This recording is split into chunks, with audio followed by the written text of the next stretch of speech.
Con un café y una charla entre amigos se hace amena. ¿Y en la radio cómo sería? Yolanda López, Chuchi Blanco y quien menos te esperas estarán de 4 a 7 de la tarde en Buenas Tardes Getafe, el programa más espontáneo y divertido que hará que pases una tarde entretenida con temas de lo más interesantes. Buenas Tardes Getafe. Descarga tu aplicación de Getafe Radio en la tienda de tu móvil y escúchanos. Getafe Radio te suena.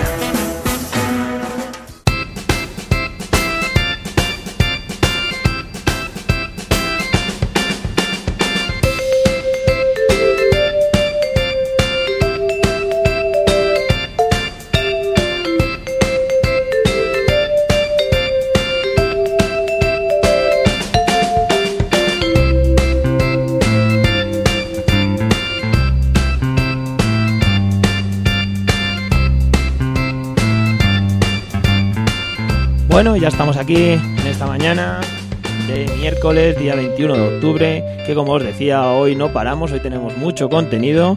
Hemos tenido esa charla con Carlos Delgado por su libro Albert Rivera es un lagarto de V. Y bueno, nada, en un segundito, en un ratito tendréis aquí el podcast para que aquellos que os habéis perdido alguna parte del contenido, es muy interesante.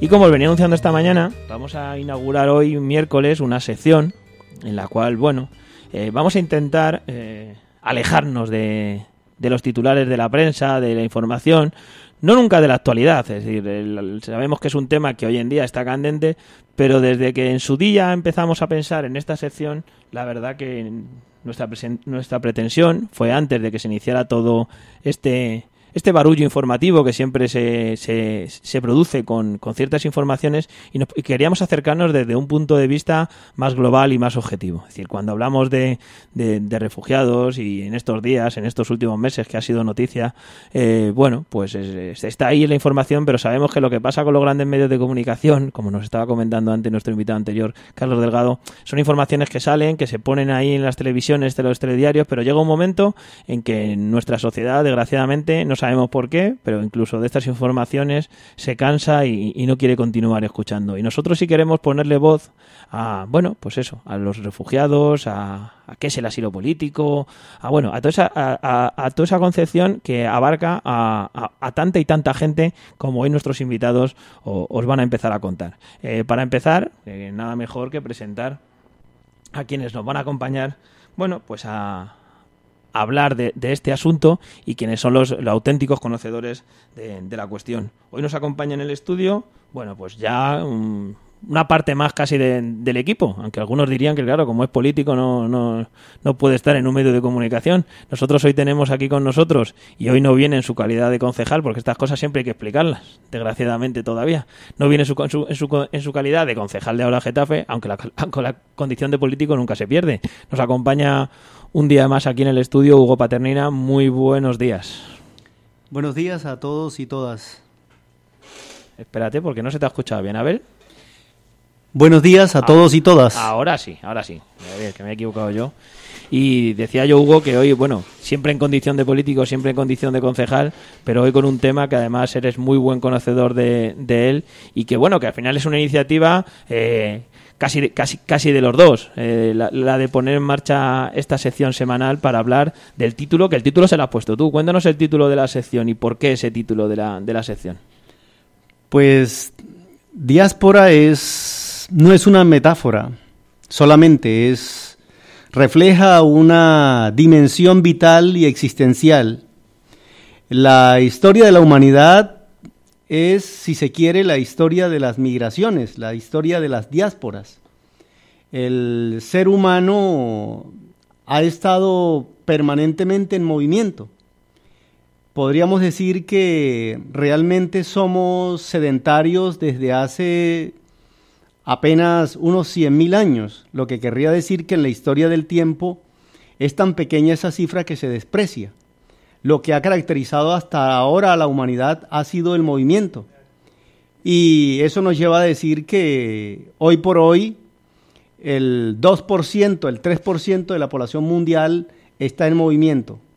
Y que las sociedades, por tanto, son sociedades mestizas de algún modo. Son sociedades que tienen la impronta de la migración en sus tejidos sociales y también aún en sus idearios, aún así existan tendencias xenófobas y racistas en importantes países como en Alemania o en Inglaterra, con el surgimiento de importantes partidos xenófobos y racistas propiamente dicho.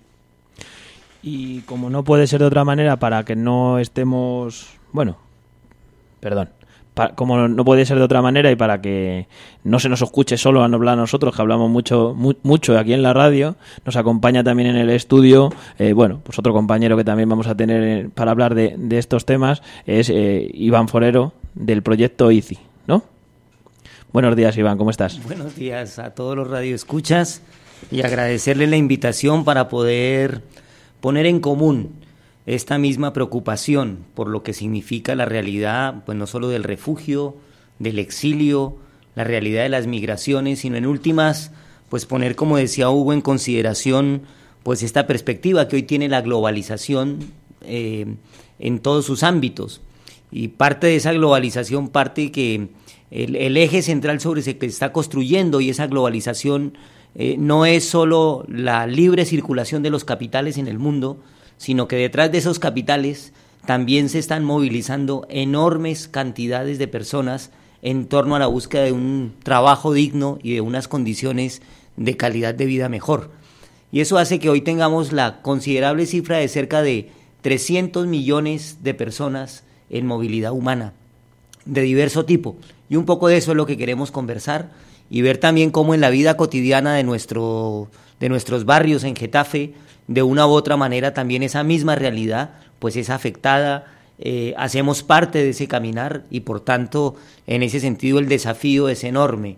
Es global la situación, pero donde se experimenta realmente las condiciones para poder experimentar, vivir, construir un proceso de convivencia, de integración, pues es en las calles, en nuestros parques, en los coles, en los centros sanitarios, en fin, por ahí, ir charlando de estas cosas que yo creo que a todas, a todos, se nos plantea como un reto importante para los próximos años. Sí, porque además una de las intenciones que vamos a intentar plasmar aquí en el programa, ahora os voy a hacer una foto para que vea todo el mundo como el despliegue de datos que habéis puesto encima de la mesa, que vamos a ser algunas de las cuestiones que vamos a plantear hoy en el programa, si os parece, pero que vamos a intentar además en semana a semana aquí en La Voz de la Diáspora, vamos a intentar que además se escuchen voces, porque al final parece que los datos, desgraciadamente, y como yo decía, esas informaciones se pierden en la nube, nunca mejor dicho, en estos tiempos de la globalidad que apuntaba, en esta nube de internet que favorece tantas cosas, pero que también nos hace perdernos muchas veces las nociones de los espacios y de los datos y de los tiempos, y vamos a intentar darle voz para que nos cuenten casos concretos de vecinos, además, como bien decía Iván, o sea, cuestiones que no salen, que parece que uno la ve en el telediario y está pasando hoy en Eslovenia, que está muriendo gente de frío y parece que bueno, que aquí sale el sol y como yo estoy en la plaza de mi pueblo o en la plaza de mi barrio, al sol calentito me olvido en este caso de quien está pasando frío, pero lo que no me di cuenta es que a la vuelta de la esquina tengo un refugiado de no sé qué país, de no sé dónde, que hoy está conviviendo conmigo y que tan importante es. Y creo que es importante que les demos voz a estos vecinos, además, que ya son vecinos nuestros y que nos pueden contar su caso.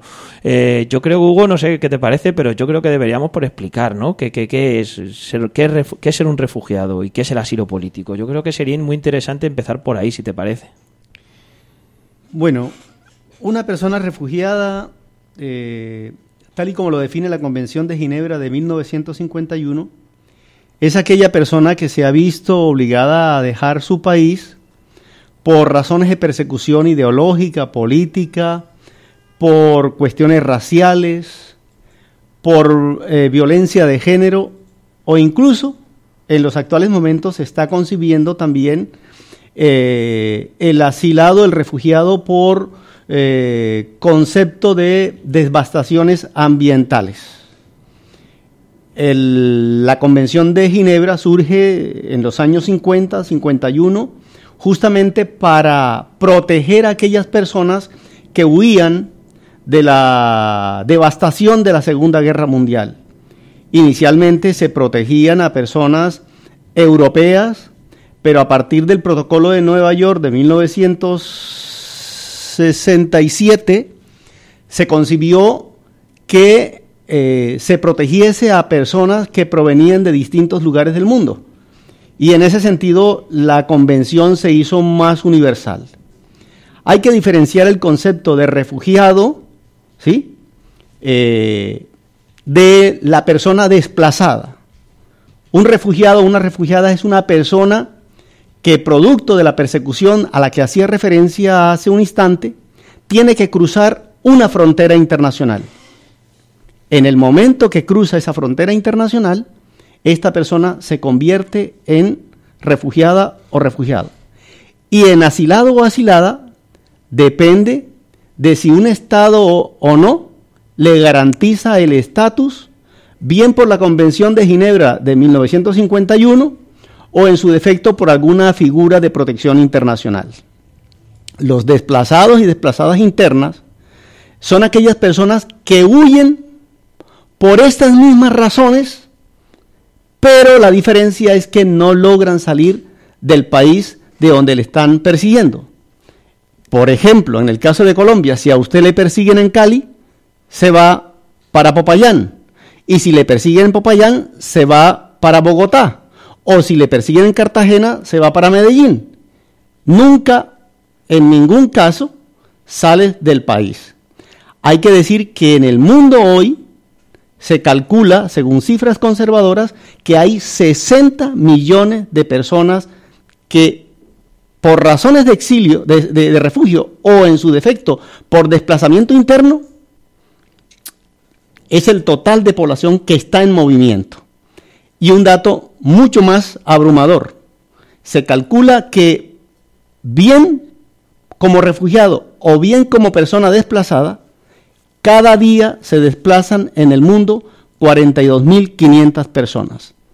En el dato de los 60 millones querría decir que es un país parecido a España y se le sumaría Letonia, Estonia y Malta, lo cual quiere decir el nivel de horror que ha alcanzado el mundo en un momento en el que nos preciamos de decir que vivimos en sociedades democráticas, defensoras de derechos humanos y protectoras de la dignidad humana.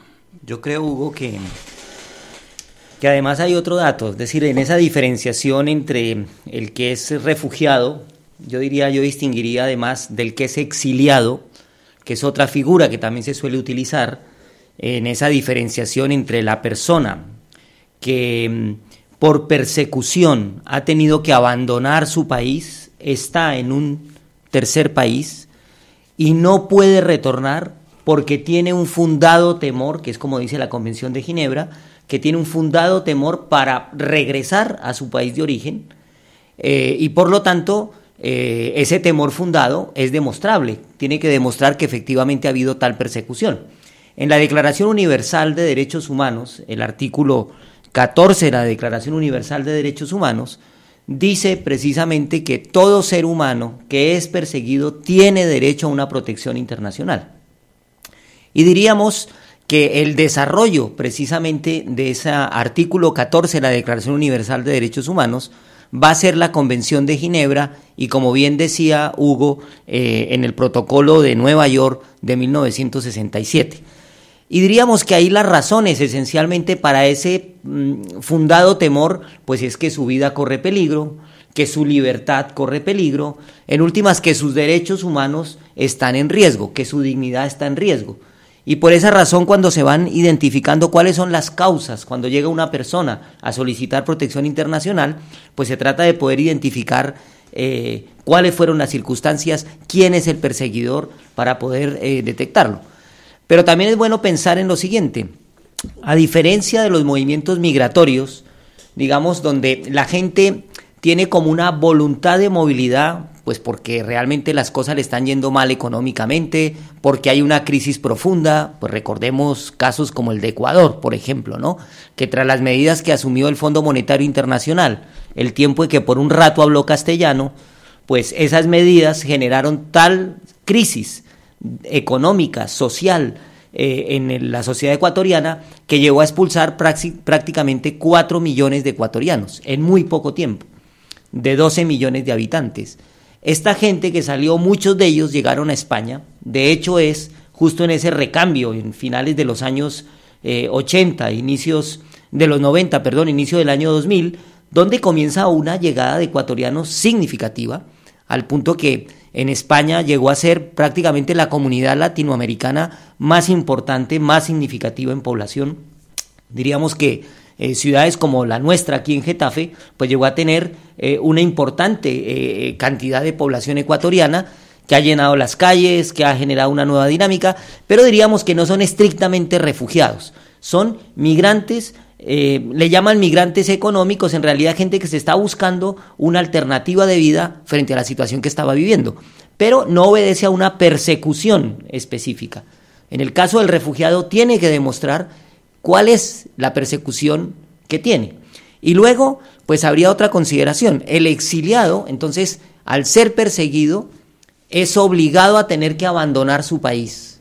Y esa condición es muy importante. Entre exilio, refugio y migrante, esas tres condiciones, porque además hay mecanismos de derecho internacional que les protegen. En el caso de los refugiados, la Convención de Ginebra dice claramente que una persona que es solicitante de protección internacional no puede ser devuelta a su país de origen. Y el Estado que lo haga, y lo estamos viendo continuamente aquí en la Unión Europea y particularmente en el Estado español, que de una manera reiterada ha habido devoluciones de personas que han tenido esta condición de solicitantes de protección internacional, incluso se ha llegado aún más grave a permitir el ingreso, estar en irregularidad administrativa, ser detenido, llevado a un CIE, por ejemplo, y que en el CIE haya llegado una organización como la Comisión Española de Ayuda al Refugiado a solicitar la protección de personas que ya estaban en el CIE. Es un cúmulo de irregularidades, un cúmulo de violaciones al derecho internacional que el Estado español se ha comprometido. Porque hay que decir que España ha firmado la Convención de Ginebra y por tanto es de derecho interno, de derecho constitucional, la protección y el otorgamiento de la protección internacional a los solicitantes de protección. Sí, y un poco en la línea de lo que plantea Iván, también hay una figura que es la figura de la apátrida, que es un individuo que no es reconocido por ningún Estado. Pasó mucho con los antiguos estados de la Unión Soviética. Y esa figura también del estatus de apátrida está reconocida internacionalmente. Efectivamente, la gran mayoría de los países del mundo han firmado la Convención de Ginebra y por convención no podrían devolver a nadie en particular.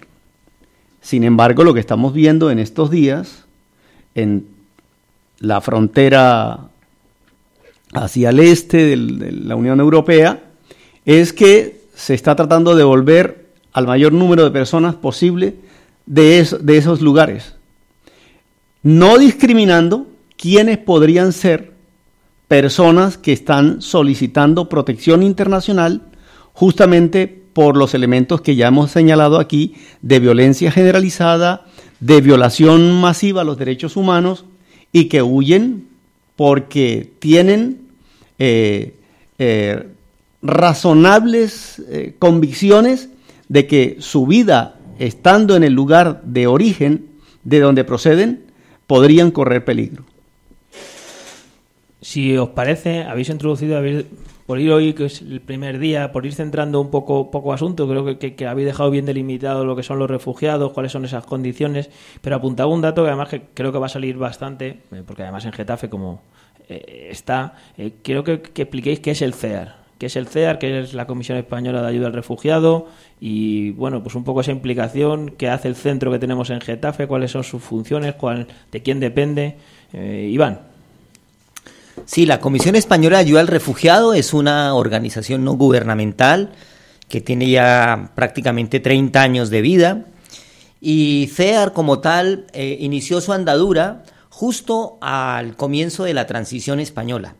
Recordemos que al final de la dictadura, muchos de los refugiados que estaban llegando a España, provenientes sobre todo de América Latina, de las dictaduras del cono sur latinoamericano, de Argentina, chilenos, uruguayos, paraguayos, brasileños, que fueron llegando a medida que fueron avanzando esas dictaduras en los años 70, pues cuando llegaban aquí no había un tratamiento para nada, se utilizaba la Convención de Ginebra, al contrario, todos sabemos que fueron cientos de miles de exiliados y refugiados españoles los que fueron a buscar protección internacional tanto en otros países de Europa como en la propia América Latina.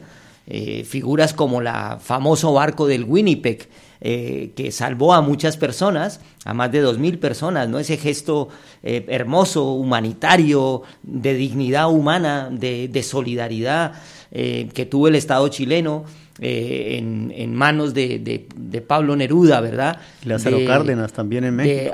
Lázaro Cárdenas, etcétera, de haber aceptado, abierto la posibilidad de esa protección internacional.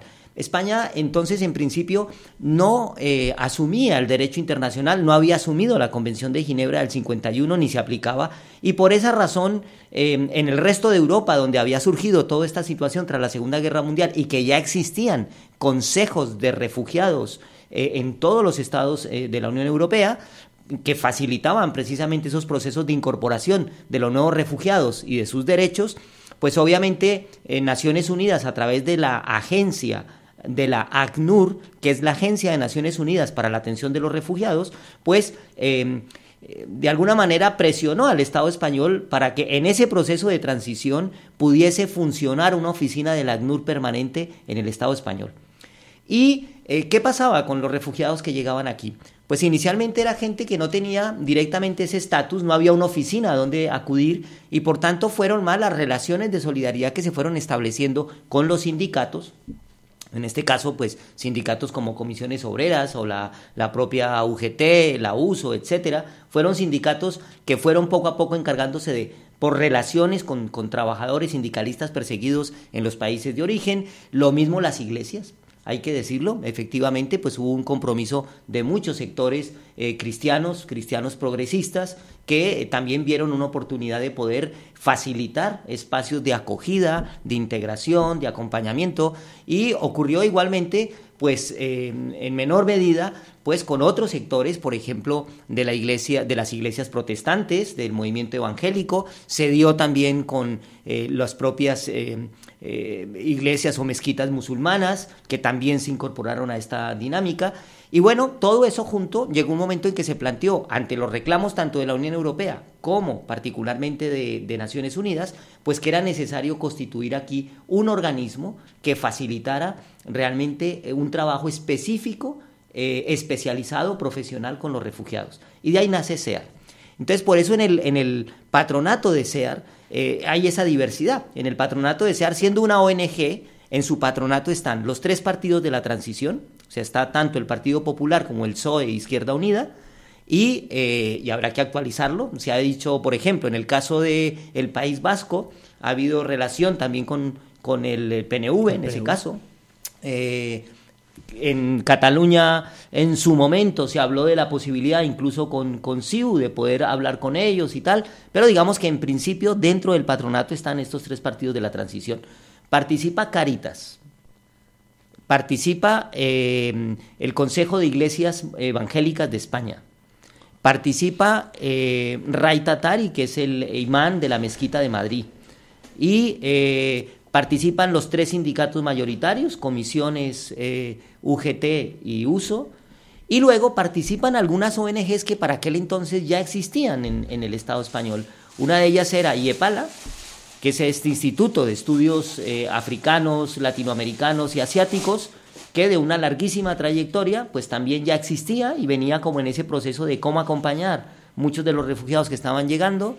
En aquel entonces, IEPALA se llegó a convertir quizás en una de las ONGs más importantes de todo el Estado español, y estaba también la Asamblea Permanente de Derechos Humanos de España, que también hacía parte de ese entramado, y algunas personas a título personal. Por ejemplo, hubo personas como la cofundadora de Amnistía Internacional, es decir, ese conglomerado puso a andar FEAR. ¿De dónde vienen los fondos? Porque esto es muy importante saberlo de cómo se organiza y cómo se mueven estas cosas. En el caso de la Comisión Española de Ayuda al Refugiado, existen unos fondos europeos de atención a los refugiados. Y esos fondos, digamos, se derivan a través del Estado y el Estado los compromete, digamos, con esa atención específica de acuerdo al número de solicitantes de asilo, etcétera, que llegan al Estado español. Y por otra parte también se reciben fondos del propio Ministerio, en este caso de Trabajo, que lo que ayuda es en los diversos planes y legislaciones que se fueron haciendo de ley de asilo para atención de los refugiados, pues se fueron creando programas específicos de integración con los cuales fue evolucionando ese proceso de atención.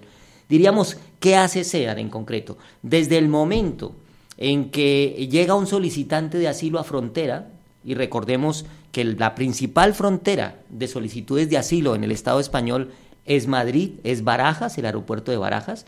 La propaganda, como tú decías al principio, se encarga como de ver que fuera esencialmente Ceuta y Melilla el lugar por donde mayor cantidad de refugiados llega. Eso es absolutamente falso. La mayor cantidad de refugiados llegan por Barajas. Y por tanto, desde SEAD se tiene un equipo jurídico de servicio permanente 24 horas que está en el aeropuerto de Barajas atendiendo a quienes llegan a solicitar protección internacional al aeropuerto. ¿Por qué ocurre esto? Porque justamente uno de los problemas graves que tiene la modificación de la Ley de Asilo y Refugio del Estado español es que una de las involuciones que se dieron era impedir la solicitud de asilo en el país de origen a través del sistema consular. ¿Y esto qué ha significado? Lo que hacían muchos chilenos, que por ejemplo en medio de la dictadura de Pinochet... Perdona Iván, ¿esto es el protocolo de Dublín que he no, escuchado yo por ahí? Dublín No. es otra cosa. Vale. Dublín es otra cosa. Perdona. Ahorita la vamos a explicar más adelante. Pero digamos que en principio cualquier persona que está corriendo peligro en su país, si va a una embajada y esa embajada aplica los protocolos que exige la Convención de Ginebra, debería recibirle y tramitar el proceso de protección internacional desde la propia embajada. ¿Por qué? Porque el territorio de una embajada en otro estado es territorio de ese estado. Es decir, la embajada de España en Colombia es territorio de España en Colombia. Y por tanto, un colombiano que solicitaría asilo o refugio, como es nuestro caso, con Hugo y el mío en particular, somos defensores de derechos humanos que hemos tenido que salir al exilio, pues desgraciadamente no se podía solicitar protección internacional en la embajada. Solamente se puede hacer cuando llegas a frontera, es decir, a través de un vuelo y llegar a Barajas, y cuando llegas a Barajas solicitas la protección internacional. Claro, ¿quién te atiende en Barajas cuando llegas? Pues hay ahí un tema muy complejo. La Guardia Civil. Porque ahí está la Guardia Civil, está la Policía Nacional y está evidentemente un equipo técnico de la Oficina de Asilo y Refugio que digamos son los encargados de tomar la decisión si efectivamente esta persona está acreditada para pedir esa protección internacional o no, y por esa razón nos vimos en la necesidad de tener un equipo jurídico permanente de abogados especializados en este tema que están en el aeropuerto para poder atender esas solicitudes. En 72 horas se define si una persona es o no admitida al trámite de solicitud de protección internacional. Y esto es desgarrador, porque muchas veces las personas que llegan al aeropuerto huyendo no han tenido la posibilidad ni de documentar su caso, ni de saber.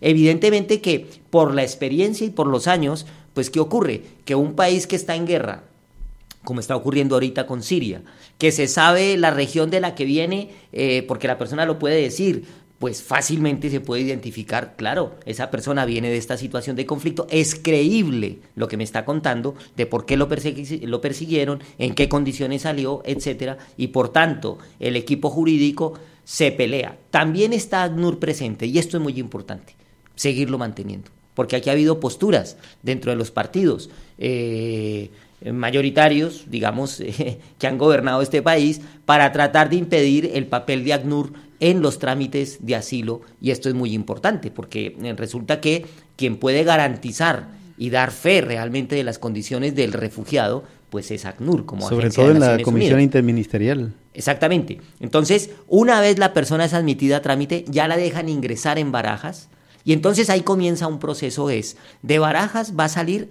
En primer lugar, a un centro de atención a refugiados, que es como el que tenemos en Getafe. Son un centro de primera acogida, hay muchos centros en el país, hay algunos centros en el país, normalmente están en frontera, en el caso de Madrid hay 2 centros, uno en Alcobendas y otro en Vallecas, que son regidos por la Cruz Roja. El de Getafe, que lo llevamos como la Comisión Española de Ayuda al Refugiado, y luego hay en Cullera, en el caso de Valencia, en Sevilla, en Extremadura también existe otro, en el caso de Cataluña, es decir, son centros de primera acogida. ¿Qué hacen en este centro? En este centro las personas que llegan van a tener hasta un máximo de 90 días inicialmente, y después se puede extender hasta 9 meses en esa primera acogida, que es garantizar la resolución, la puesta en marcha de toda la documentación de su caso, una atención de primera emergencia en términos sanitarios. Muchos de los refugiados vienen con traumas psicológicos muy severos de los procesos o de tortura o de persecución, como señalaba antes Hugo, por ejemplo, lo que significa para muchos de los refugiados que están llegando de Siria, de Irak, de Afganistán, haber hecho travesías impresionantes. Fíjese lo que significaría solo por un momento que la gente en Siria pudiese, a través de las embajadas de la Unión Europea, directamente solicitar la protección y salir desde Siria, evitando esta tragedia terrible que se está viviendo en el caso de los refugiados en el Mediterráneo. Entonces, ese mecanismo sigue impidiendo la Unión Europea y hace más difícil el tema. Y ahí entraría lo que tú señalabas de Dublín I, Dublín II, que son nuevas legislaciones que ha hecho la Unión Europea para que una persona, cuando viene a solicitar protección internacional en la Unión Europea, en cualquier país de la Unión Europea, el primer país que toca de la Unión Europea está obligado a iniciar el procedimiento. Pero si tú llegas, por ejemplo, lo que está ocurriendo con algunos de los refugiados, por ejemplo, que atraviesan por Ceuta y Melilla, el Estado español les está dando una especie de visado de tránsito. Es decir, no les asume de una vez su proceso de protección e integración en el proceso de protección internacional, sino que lo que hace es ponerles en un autobús y permitirles que atraviesen todo el territorio, camino de Alemania. Cuando lleguen a Alemania, o cuando lleguen a Francia, o lleguen a Bélgica, o lleguen a cualquiera de los países de la Unión Europea, y les pregunten, ¿usted viene a solicitar protección internacional? Sí, señor. ¿Dónde fue el primer país que tocó? España. Pues lo van a devolver a España. Ese es el acuerdo de Dublín. Por eso ahora hablamos de reasentamientos de población, y esos reasentamientos son los refugiados que ya están en Grecia o que ya están en Italia, que son alrededor de 200.000, que son los que justamente ahora han sido objeto de todo este debate miserable que ha hecho la Unión Europea, los gobiernos de la Unión Europea, en torno a qué cupo, cuántos van a distribuirse cada país, en una suerte, llamamos nosotros en SEAR, pues realmente de especie de oferta y demanda muy, muy dramático al margen de los derechos humanos. Pues si os parece, Iván, yo creo que nos podemos poner de deberes para la semana que viene. Yo creo que entrar un poco en esa legislación europea, en esos protocolos de Dublín, y explicarlos un poquito más en profundidad, si os parece. Nos lo marcamos para la semana que viene, en esa segunda parte de la voz de la diáspora. Se nos acaba el tiempo, Hugo. No, y antes de Dublín está Schengen y están Tamperes, y hay otra serie de instrumentos que han ido creando como la arquitectura de todo lo que tiene que ver con los mecanismos de cómo la Unión Europea se ha ido dotando para enfrentar el tema del asilo y el refugio. Pues si os parece, pero un apunte para apuntar a lo que decía Iván. En este país en particular, primero hubo asilados y refugiados de hecho y después de derecho, porque aquí la primera ley de asilo y refugio data de 1985, y eso porque la Unión Europea exigió a España que para ser parte de ese concierto de la otrora Comunidad Económica Europea tenía que ponerse a punto con la legislación internacional. Pero incluso es más grave, ¿sabes? Porque la última ley de asilo... Tenemos que acabar, Iván. Eso, si queréis, la semana que viene, si os parece, en la segunda parte, en ese segundo capítulo que vamos a hacer de la voz de la diáspora, la semana que viene, si os parece, nos ponemos como deber el abarcar, si queréis, además, podemos partir de este punto, que me parece muy interesante que ha planteado Hugo, de dónde nace un poco la ley de refugiados nuestra en España, eso del 85, esa obligación de la Unión Europea que nos estaba explicando Hugo, y luego ahí empezamos con Schengen, como es verdad que apuntaba Hugo, que es interesante, y el protocolo de Dublín. Bueno, pues muchas gracias a los dos por haber estado esta mañana aquí. La semana que viene continuamos hablando. Como veis, es un tema tan amplio y tan interesante en el cual, bueno, pues cada semana vamos a estar dedicándole aquí tiempo a este asunto. Ya sabéis que además, bueno, pues el programa de hoy es muy largo y vais a poder escuchar el podcast dentro de un ratito en la web, lo tenéis a vuestra disposición y seguiremos con el tema semana a semana. Y nada, en unos segunditos estamos con nuestro siguiente invitado, que ya es el último, y ya vamos a ir acabando el programa de hoy.